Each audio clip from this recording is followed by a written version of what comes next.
Marcelinho recebe a canhota do Guarani, chegando linha lateral da grande área, cortou, limpou, fintou, rolou, é agora para Lucas Martins do canto, é gol! É gol, é gol, é gol, é gol, é gol! Gol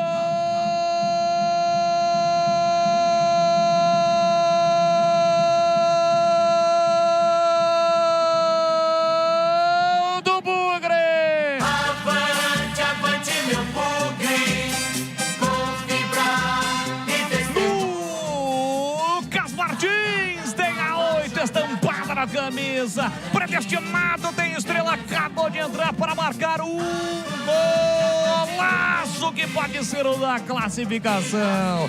Quando o Marcelinho foi lançado, Marcelinho dominou, limpou, rolou, viu o Lucas Martins que domina, ajeita, olha o goleiro e mete no ângulo esquerdo de Pedro Cobra, indefensável pro goleiro, e pede pra galera esperar porque ele está aqui, ele está lá, ele está fazendo a festa da galera bugrina. Lucas Martins coloca lá dentro, amplia, deixa o Guarani mais perto da classificação. Verde e branco são as cores da paixão, verde e branco as cores do Mogrão, então avante, avante, avante, avante, avante, avante, Mogrão. Olha lá o povão festejando, olha a galera vibrando, porque balançou, balançou a rede, é gol e é gol do Mogrão. Lucas Martins, 39 minutos de bola rolando, segundo tempo, solta o grito que pode ser o da classificação do Mogrão entre os melhores da Copinha.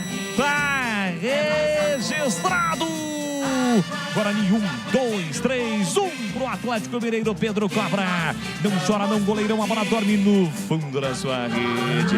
E o detalhe do gol, Vladimir Catarino. É a chamada pá de cal, né? Lançamento por Marcelinho lá na ponta, ele teve muita tranquilidade e experiência também para esperar o momento certo para fazer o passe. Achou o Lucas Martins na entrada da área, com todo o espaço, liberdade para o remate, e ele fez um belo gol, tirou completamente as possibilidades de defesa do Pedro Cobra para ampliar o placar e colocar o Guarani muito perto das oitavas de final. A Aroma das Ervas tem uma linha completa